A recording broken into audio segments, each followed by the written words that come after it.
পাকিস্তানের বিপক্ষে প্রথম টেস্টে প্রথম ইনিংসে ৪১৩ রানে অল আউট হয়েছে বাংলাদেশ।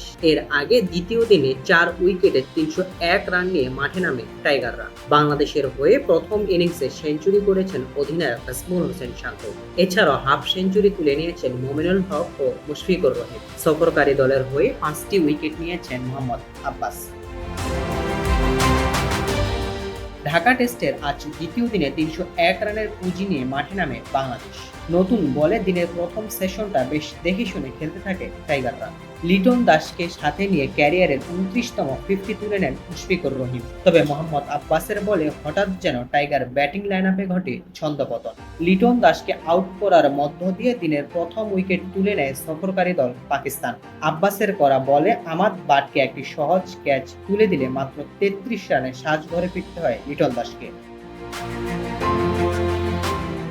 লিটন আউট হওয়ার পর দলের হাল ধরেন অভিজ্ঞ মুশফিকুর রহিম। মেহেদী হাসান মিরাজকে সাথে নিয়ে বড় সংগ্রহের পথে এগোতে থাকেন তিনি। তবে স্কোরবোর্ডে মাত্র ১৬ রান যোগ হতেই ষষ্ঠ উইকেটের পতন হয় স্বাগতিকদের। উইকেটে থিত হওয়ার আগে মাত্র ১০ রানে প্যাভিলিয়নে ফিরতে হয় মিরাজকে।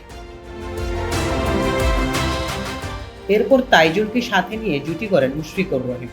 তবে মধ্যাহ্নভোজের আগে তাইজুলকেও ফিরতে হয় সাজঘরে। ৭ উইকেট হারিয়ে ৩৮০ রানে লাঞ্চ ব্রেকে যায় বাংলাদেশ। তবে এরপর আর বেশিক্ষণ উইকেটে টিকতে পারেননি মুশফিকুর রহিম। শাহিন শাহ আফ্রিদির একটি দুর্দান্ত ডেলিভারিতে বোল্ড আউট হতে হয় এই টাইগার ব্যাটারকে। প্যাভিলিয়নে ফেরার আগে তার উইলো থেকে আসে ৭১ run.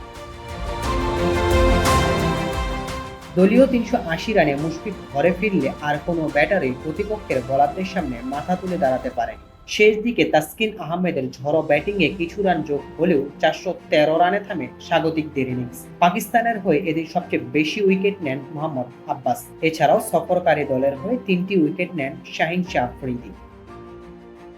Saidul Islam Sujan, C sports.